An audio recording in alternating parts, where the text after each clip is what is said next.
What's up YouTube, and welcome back to Life of a Jobbing Plumber.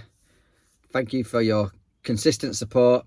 The channel is growing and I really do appreciate it.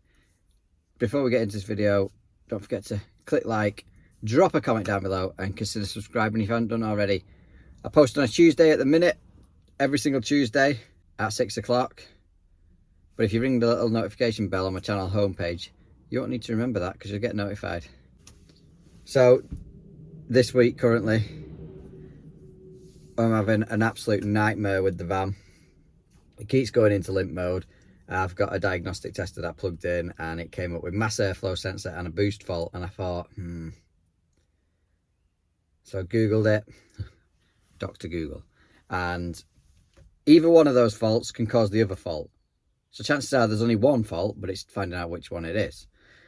So I bought a cheap mass airflow sensor off eBay. Didn't work, so it's more than likely going to be a boost fault, although the cheaper non-genuine parts are not very reliable, so it still could be that. So I've since ordered a genuine one. What a waste of money. And it's actually booked in the garage in 2 days time. But I don't know about you guys, but when a van starts to play up, I'll always get it fixed, but it's lost its reliability for me. I've lost confidence in it, and it's arguably the most important tool of the job. So we might be getting shut. So on the next video, it might be a different background. It'll still be a Transit Custom, or it could be just this one fixed, and then I'll pretend it never happened, and hopefully our relationship can be rebuilt and we don't need a divorce. Anyway, that's enough chit chat. Hope you enjoy this episode. Catch you on the next one. Toilet not flushing. Siphon washers obviously packed up in the siphon, and thankfully, thank the Christ, it's a two-part one, so if you undo this nut here, be able to split it and replace the siphon washer, because it would have been a pain trying to disconnect that siphon from underneath. Let's get the water turned off.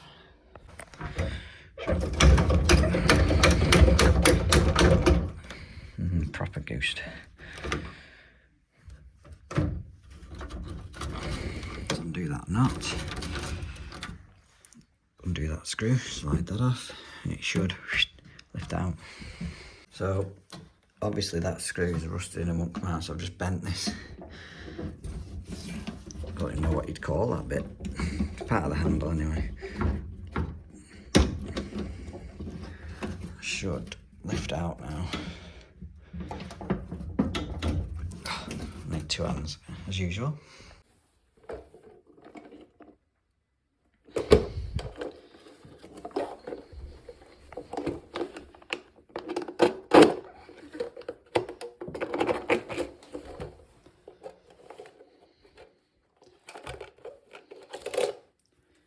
Yes, that is your problem, because if that washer's in one piece there, when you pull the handle, it pulls the water up.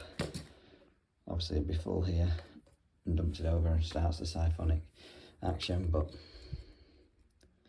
when it's over it like that, it's never going to work. The take spring off, that just pushes it back down in position after you've obviously lifted your handle. Little plastic washer off, and they should come out in the toilet spares box. Should have a rectangle style washer or diaphragm. I just need to cut that the exact same shape as the old one, obviously without the rips in it.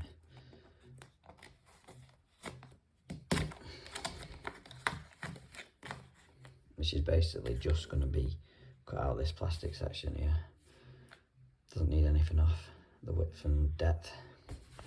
One new washer on, spring back on, push it back in.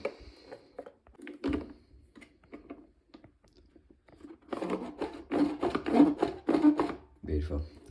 Just clean that O-ring up now. They're not too bad if they seep or let release air out, etc. They're not a tight, secure joint. Sometimes that can cause a poor flush as well. Then we'll rebuild it back in the toilet. So looking here where my finger is, there's 2 grooves. So it's got a slide down on the shaft of the syphon itself. I don't know if you can see that there. Perfect. It's got to go down there while sliding, obviously. Back into top position. Obviously we've got to squeeze that back tight because I've bent it over to try and get it out. And let's give it a go.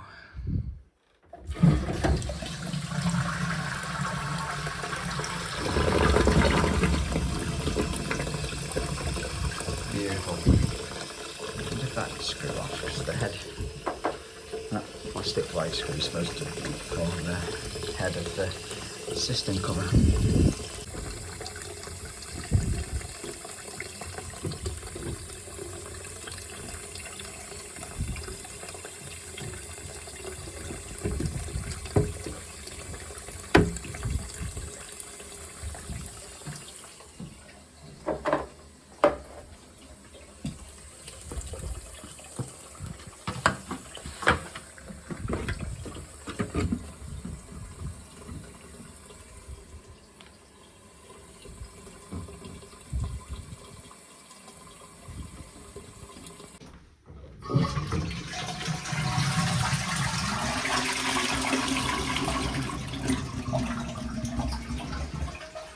As we turn up to this one, we've got routine boiler service to do on this CDI system boiler.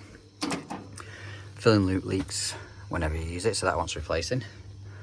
Service on the unvented cylinder, and they've got no hot water at the minute, so we'll be checking out that motorised valve cylinder, start making sure, well, sussing out which one is at fault, but this has never been serviced. I don't know how old it is. What chances that's going to be full, and the one in the boiler. Pause the video and let me know in the comments now. Change this washer when we're done, because, well, this drain off might not even work actually.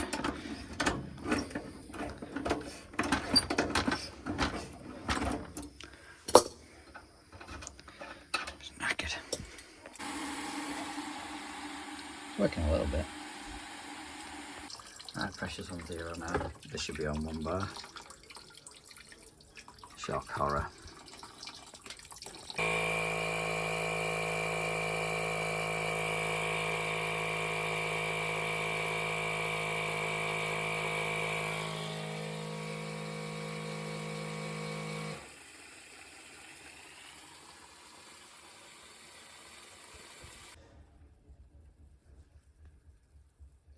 Perfect. However, these are not. There's ODF on that, and obviously dated.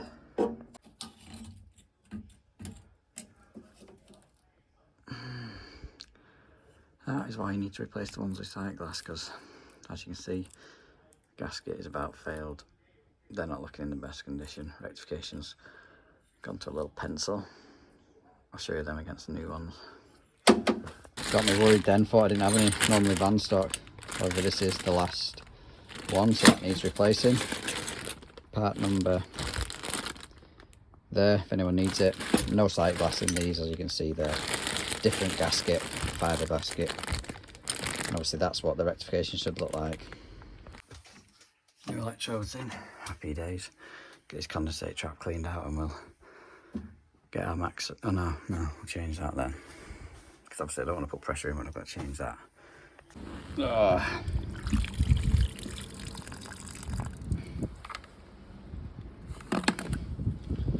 I thought this would have been miles worse. It's not bad at all, is that? Undo that screw there and you can clean out all this clear part as well. You can see it where it's gathered a bit on the front. Nice. loads better. Right, fill and loop. So that's our cold feed to the cylinder. This is a balance cold, you see, balance cold for the rest of the house. That valve should shut off that, but obviously we'll check it first.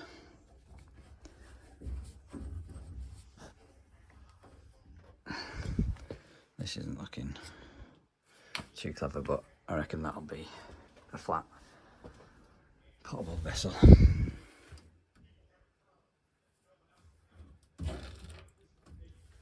Yeah, I reckon that's off. Obviously the double check valve is on the heating side, so that's the wrong way around for me. I put that on the heating side and the double check on the cold. It makes it easier in the future for draining down, etc. Easier to replace if you need to. So we'll put them the opposite way around this time. One new loop. Managed to change the nut and olives as well. Good job really, because look where that olive originally was. It went in a fair distance. Did that cold valve? Before I turn water back on, we'll recharge that. I didn't even think about this, but that's going to be real fun for getting on. Hopefully an angled adapter will fit on it. Even then I think it's going to be tight, for God's sake. Bloody kitchen fitters. Ah, thank the Christ.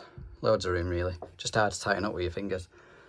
But yeah, this is supposed to be pre-charged to 3 bar.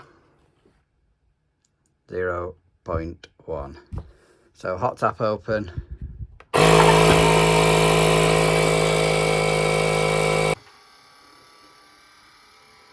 Wouldn't be surprised if the diaphragm in this is knackered, because it sounded like it was stuck to the side and it's just popped off a couple of times.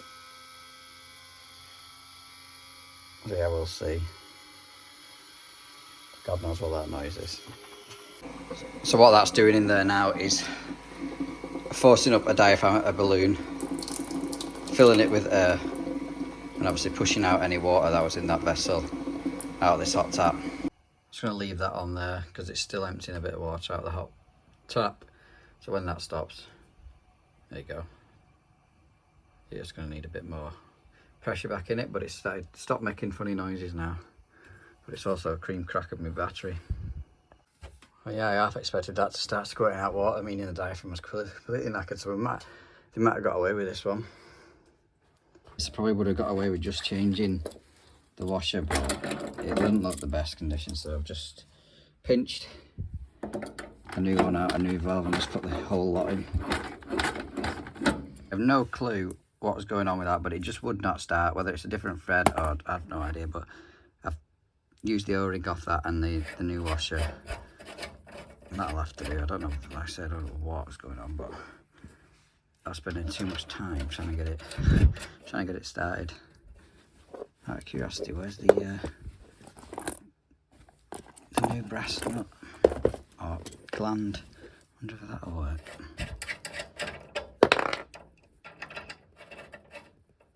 See, it just doesn't want to. Must be a different thread. Sod it. We ain't got time for this. Silly drain offs playing round. Right, new washers in that. New filling loop. Recharge that. Should be good to open that. That's off.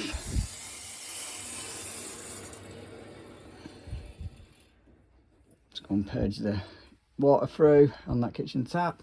There was a cover on that. I think it dropped down the cylinder, so that might be never seen again, but we'll have a look.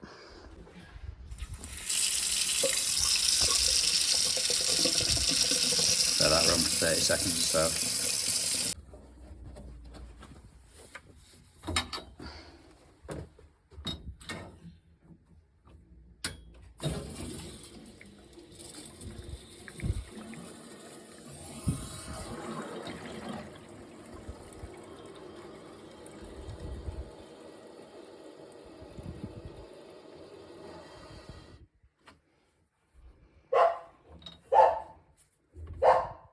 Beautiful.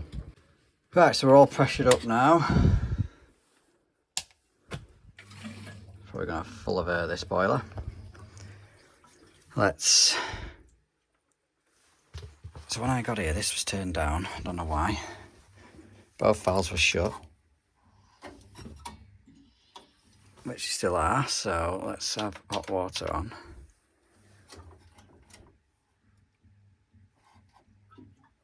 That's opened.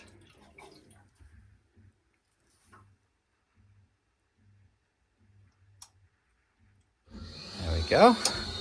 Hot water seems to be working fine.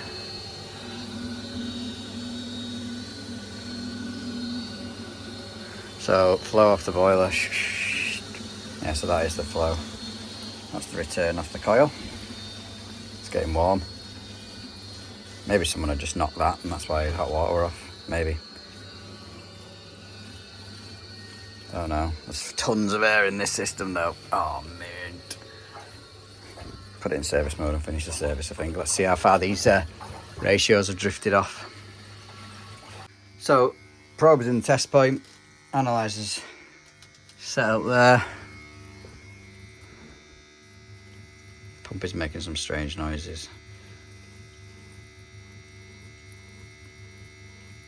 Service mode, you're pressing that chimney sweep button for around 10 seconds. In a minute it's in minimum rate. If I wanted it in maximum rate, instead of having 2 lines on the lower level, they'd have 3 lines like that. So that would be maximum rate. I'll just keep it on minimum whilst it's full of air. So your maximum adjustment is underneath this grey cap. You can normally tell when they've not been serviced properly because there's no hole in the cap. And obviously you've got anti-clockwise would be to increase your CO, clockwise to minus, and your readings you're looking for on this data plate here, which you can't really see without me taking the panel off. 9.6 maximum, 9.0 minimum.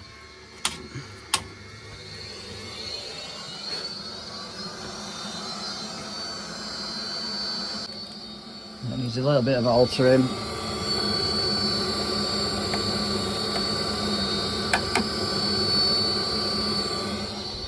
Not so much, we'll wait and see what that stabilises at. And whilst doing this, I'm now going to unplug this little cap end and put my manometer on and just do a fan pressure test. Right, so we're banging tolerance on the carbon monoxide, obviously ratio sound. And that's our negative fan pressure.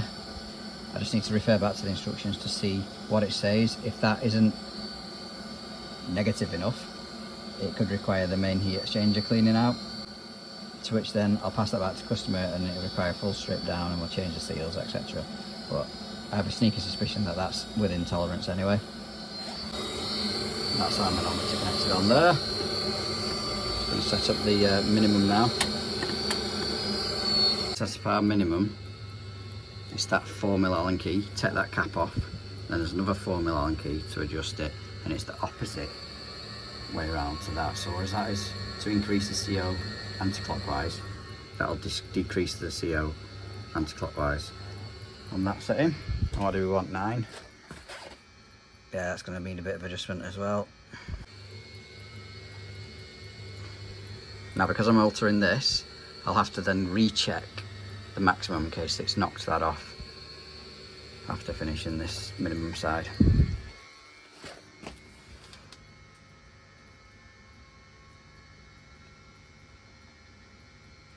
Now because I've had it in service mode, it run fine, but when we're having the power off, when I started the job, it's doing the back to front rugby post, which is condensate fill mode. Happens on every single CDI when you've had the power off, so that'll take 15 minutes. I always like to make sure it clears before leaving the job, and obviously I want to test heating and hot water is going to come on independently, although they are at the minute. I'll let it run 15 minutes before doing them tests. So yeah, I've just checked temperature pressure relief valve and the PRV and cleaned out the strainer in that whilst waiting for this, and it's still going. That's basically the hot water and heating radiators are working fine. However, the customer's been messing with this underfloor because it's not working. Greenstar is turned up, motorised valve has opened, but the pump isn't running, so I'll just test for power at the pump now.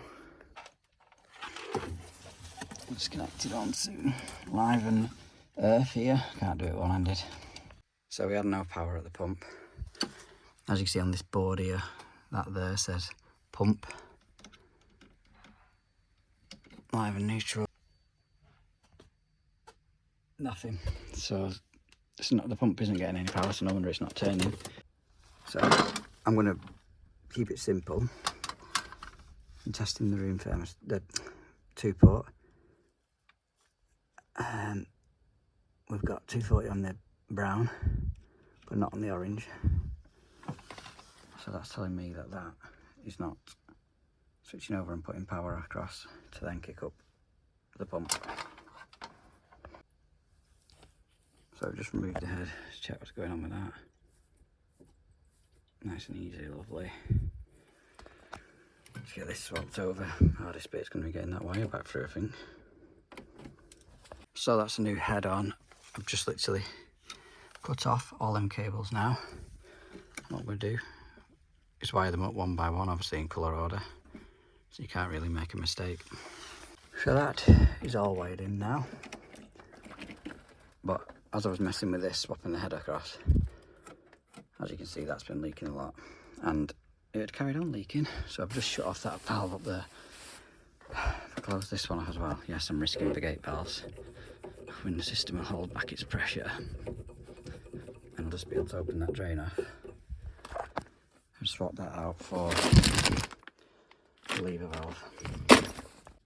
Yeah, so that's the pressure off. Should make it safe to work on that now. Mate, I could not get that off there, so I've had to disconnect it from the bottom of the motorised valve. Pipes come straight out of the wall, so there's no movement. So I've had to pull it off from this. I don't know what that rubber is. I don't know why that's even there. Oh, for God's sake. I wasn't even supposed to be here to look at this job, but we've got involved now. Right, apologies for not getting much footage of this, but new valve in, new piece of copper, new olives. You can open it up fully without it hitting the valve. Let's get some pressure back in it now. I'm not even supposed to be here, I'm supposed to be at another job, which is just typical, isn't it? That sounded like it opened back up.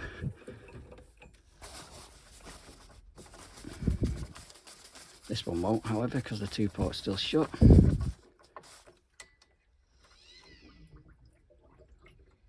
Right. Should be good to turn the power on.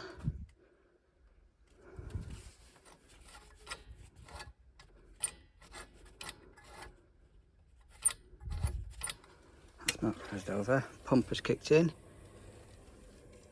Beauty. I ain't putting all this covers back, customer can do that. This is good though, isn't it? That earth. Right, let's just check. Oops. Yeah, buddy, it's already coming warm. Right, let me get out of here now. Cable back there.